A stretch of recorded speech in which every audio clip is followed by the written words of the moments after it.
And our next inductee, I'll tell you a little story about this guy. In the first 10 or 12 years of my radio career, I was a nighttime DJ. I used the name Super Shan. Super Shan on the radio, the fastest mouth in the South, the ever-loving leader. And I was just babbling away. And then I did afternoon drive when I started programming. But finally, I realized if I was going to make any money in this business, I probably ought to do a morning show. So I moved to Tampa, Florida, Q105, and started a thing called the Morning Zoo. And I really didn't know how to be a morning man. I had no clue, so I started collecting tapes from around the country, different morning guys, and seeing how they did it. And the guy that I was the most impressed had just moved to Chicago from Phoenix, where he was a big star. And I listened to him, and he didn't sound like the rest of the people. He just kind of talked. It's like you were in a bar and you were with your buddies, and they were just talking about their lives and their girlfriends and what they did last night, and they want to put a band together. And I said, that's a pretty good way to do a morning show. And I wasn't good enough to knock him off. I couldn't do what he was doing, but it was kind of inspirational to me. Fast forward a few years later, and I got to notice that I was going to be inducted into this same Radio Hall of Fame. So I thought I better find out, learn a little bit about this organization. So I went on the website, and I looked through the A's and the B's, and I got in the B's, and I said, where's Brandmeier? Where's Brandmeier? And there was no Jonathon Brandmeier in there. And I'm thinking to myself, what the hell kind of organization is this that I'm getting inducted before Johnny Brandmeier? And I was just kind of shocked. So tonight we're going to remedy that situation and put Johnny B in to the Radio Hall of Fame. We were trying to figure out what kind of person to get to induct Jonathon Brandmeier. And we wanted somebody exciting, controversial, flamboyant, just like him. But we failed. We couldn't find anybody like that. So we decided to go with a mild-mannered, boring, kind of a quiet guy. Please welcome the Vice President of Intercom in Chicago, Jimmy DeCastro. Ladies and gentlemen, give it up for Scott Shannon. Come on, baby, let's liven this up. Johnny B, my man. Hey now. Just having fun. If this was in Chicago, the snow would be plowed. We'd all be in a bar. It would have been over 2 hours ago. So I'm going to be up 2 minutes. You got to listen to me and listen to my man, Johnny B. To the other inductees, congratulations. I know many of you. In fact, when I look around the room, I've either worked with, for, or against, or together with everybody in the room. And that's what radio's about. I'm sitting here, and I haven't been around one of these events in a long time, and I'm thinking about how lucky I was to get into radio and how lucky I was to meet Jonathon Brandmeier. So, the Radio Hall of Fame, first, congratulations, as I said, to the nominees. At my age, I've been around such a long time, but each of the tables I'm looking at, there's hugging and kissing and crying, and there's someone that's touched your life, someone that's changed your life. Whether it's Jim Nance waiting to speak and Mike Francesa, so I'll be quick. But at our table, Jonathon Brandmeier did that to me. And when you look around this room and you think about people that have really changed your careers and changed your life, that was Jonathon Brandmeier for Jimmy DeCastro. And he changed hundreds of thousands of people, listeners in Chicago, changed their lives too. So Johnny, you're due in here, and I'm thrilled you're here. The Windy City is known for great personalities. It's called the Windy City for people who like to talk, not because it's windy. And I have to mention Paul Harvey, Wally Phillips, Bob Collins, Larry Lujak, Steve Dahl, Gary Meyer, Kevin Matthews, and Larry Wirt, my cohort in crime, Larry Wirt. Every time I would Every time I would call in, Jerry Wells was our assistant, and I'd say, "Where's Jerry?" And she'd put me on hold, and Larry was in the studio on the air. So he may get in the Hall of Fame one day too, but Larry, I love you, and he's part of this. But none better than Jonathon Brandmeier. Greatest morning man I ever worked with. He's the voice of the common person. He was Chicago's court jester. Johnny's wake-up calls would make you laugh. He would stop cars on a Kennedy. He would stop you on Michigan Avenue and get someone in a car behind to give somebody a winter coat or pay a toll. He was involved in the city like nobody else had ever been. I should have known, because when I went to ZZP and saw his first broadcast, he was wearing underpants on his head. And it took me 5 days to negotiate to bring him to Chicago, and boy, did my life change. And that's why I'm really honored that he's asked me to speak for him today. We learned a lot on his first day. We got our very first cease and desists. And those who know me know I hang them on my door, and I love them, because that means we're doing something right. Then he wrote a song, "I Fought the Law, and the Law Won," and started with this band. And he came into Chicago, and ABC spent $2 million with Larry Lujak, and NBC KQX spent $1 million with Robert Murphy. And I said, "Johnny, come on, just be yourself. Just come in and be you, because I know you have it." So that was when there were 4-week rating books. I don't know if anybody in the room remember that? So we had to wait a book, 2 books, 3 books. His career was on the line. My career was on the line. But he started this band, and all of a sudden the band would be, and there's some record people here in the house too that reminded me of this. He'd play the Park West for 500 people or 1,000, then he'd play the Aragon Ballroom, and it would be 3,000. Then he would play another venue, and it'd be 5,000. And then he would play Poplar Creek or Alpine Valley, and it would be 18,000 people. So we could feel it in the streets, and that's what radio is about. So, Johnny, everything you did for me and everything you did for everybody here, I'm going to cut through my list. But it was the band. It was the ratings. It was the money. It was the fame. And that's why we're here today, my man, because you are coming into the Hall of Fame. Cue the video, please. He's just a guy from Fond du Lac, Wisconsin, one of 6 kids in a big old Catholic family. Well, when he landed a radio job here, it was at a station only the DJ's mothers listened to. And everyone here in this windy city predicted he wouldn't be taking this city by storm.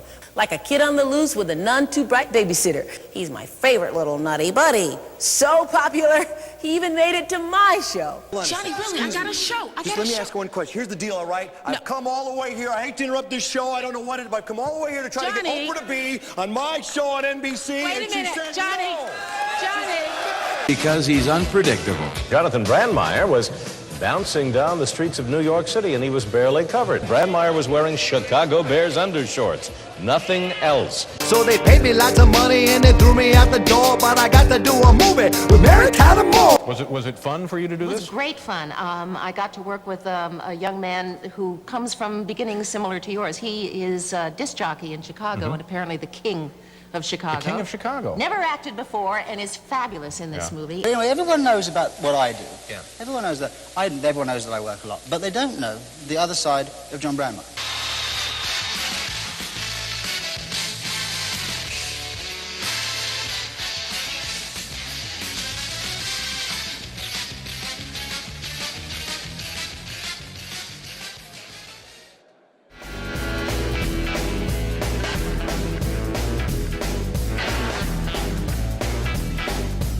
I know, you're saying, Johnny, you're a stinking liar. What's going on with this kid? Son of a bitch. Oh, yeah.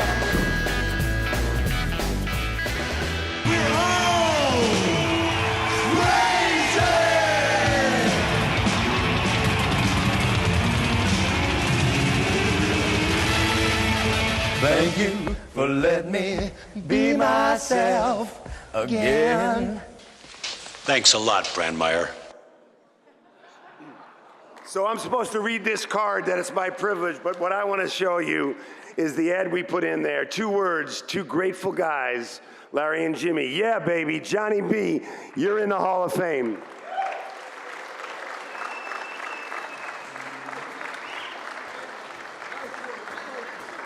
There he is, there he is. I'm not, no, I can't. Yeah, put that over there. Who wants to buy an award? Unbelievable. We were late. We went through snow. It was raining. I'm on the El Chapo jury. I'm not supposed to say that. I'm on the El Chapo jury. Anyway, I'll make it quick. I mean, where did everybody go? Hey! Don't let them out! Okay. All right, so I'm going to start at the beginning. It's sort of like a cliff notes of thank yous. All right, in a bio. So WFON Fond du Lac, Ron Harvey gave me my first job. I said, Ron, I'm 15 years old, okay? I said, what do you want me to do? He said, just keep it on the air. Swear to God, that's it. So I had the freedom to create. I could do whatever I wanted to do, and that was the great training ground. Then I got to Milwaukee. That's big time for me. I'm in Fond du Lac, Wisconsin. I don't know anybody from that area. How many people from the Midwest tonight? Anybody? No? All right. Whatever. And by the way, seriously, thanks for sticking around. Anyway, when I got to Milwaukee, and I want to thank Jim Brown, the late Jim Brown, who hired me, I began to put callers on the air at a top 40 hit radio station. Scotty knows you don't talk. You just get in, play the hits, and get out. And Jim Brown would say to me, he'd give me career advice during the show on a hotline, shut the F up and play the music and keep those callers off the air.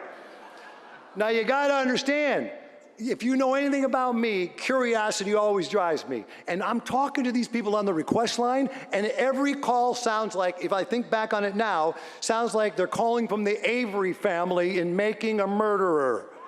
Yeah. Hey, WOKY, you're on the air. Yeah. Yeah, what can I do for you? Oh, how's about you? Hey, listen, what, do you want to hear a song? What do you, yeah. You got that Billy Joel, that one, I think the one about Billy, don't be a hero? You got that one? Yeah, we'll get it, WOKY, boom, jingle out. Anyway, I just love putting those calls on the air, but this is the good part. So Don Benson, now this is weird. Scott, did Don Benson answer your request lines? Was he a request line operator for you? Think about this business. Don Benson, big guy in broadcasting. If you don't know him, you should know him. He's my hero. He comes to Milwaukee. I swear to God, it's like it was yesterday. And he says to me, Johnny, listen to me. I'm hearing something between these records that's not coming out. And we're going to give you enough rope to hang yourself and enough rope to win. And I thought, well, hey, what? What did he say? And I don't want to go to Phoenix. I'm in Milwaukee, and I'm living the dream. I'm living with my buddies in a condo. We got beer on tap 24 hours a day. I like beer. I like it. Anyway, I didn't want to go because I was just started dating this lovely Italian girl. And her name was Lisa, and I'm still dating her now. They call it marriage now, apparently. And we're married for, this is going to hurt, 37 years, baby.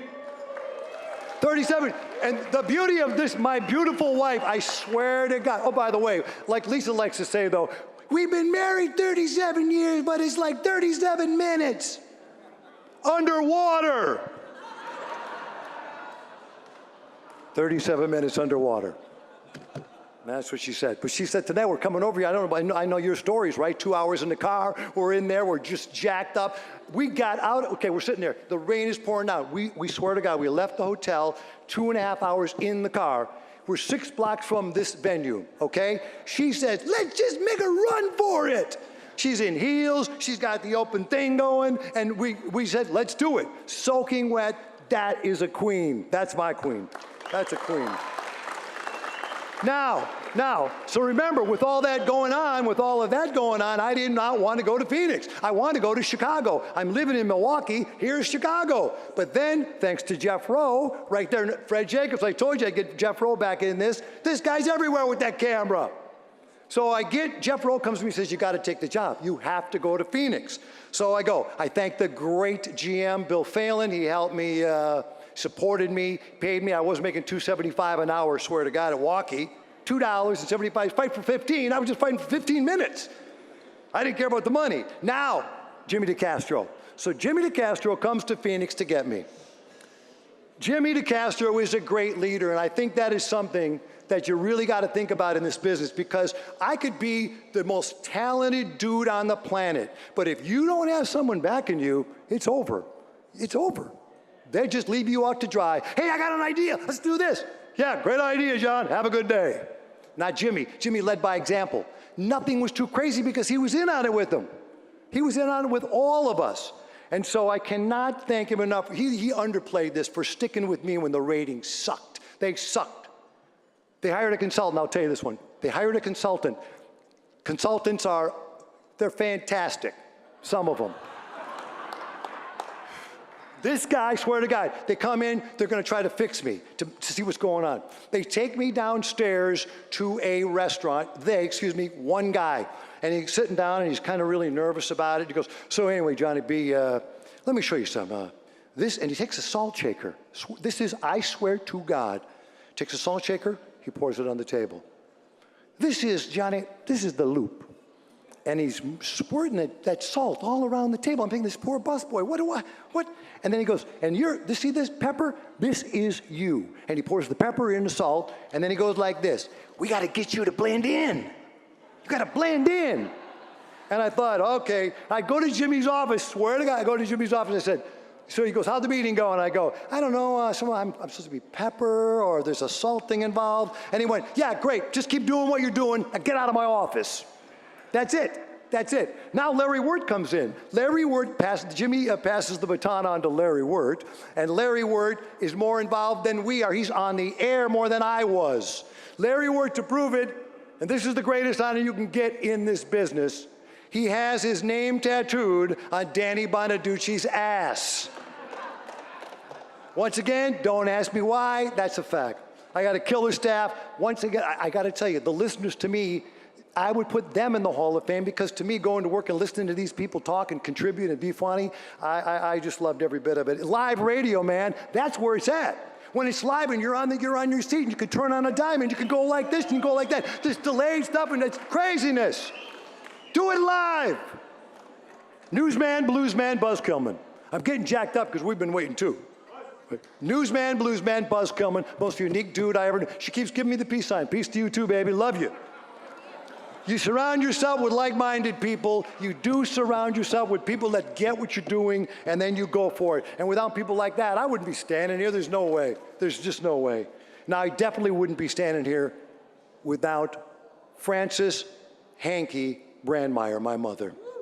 My mother recently passed away from Alzheimer's disease. And I will tell you, if anyone's been through that, it's just dreaded. It's a dread to watch those people slip away, and she was with me every step of the way. Every step of the way. When I first started on the radio, 15, she would get up and take jokes out of the Reader's Digest and put them next to my cereal with a note that said, have fun, John. Have fun, John. And I thank her to this day because she reminded me that life is short, and you got to just have fun, people. You got to. I know there's a bottom line, but you got to find a way to work them both in. You got to. You got to. Thank you. I started shaking right there. It always happens, Lisa, whenever I mention my mom, because she knew when I wasn't having fun on the radio, in the hospice, she would turn to one of my brothers and say, that's not John. He's not having fun. Swear to God. At times, she didn't even know my name. She could hear me through the radio when I was phoning it in, and I don't like to phone it in. Thanks to anyone who voted for me. I know it's been a long time. I'm sorry. Thanks to you for voting for me. If you did, don't worry about it. Radio ain't dead yet. Radio ain't dead yet. You better hold on for a minute, Scott, because I'm going to quote one of the great old pirates. Think about this, and I think these are pretty serious words, but you're going to have to soak them in. Radio. This is what really chokes me up.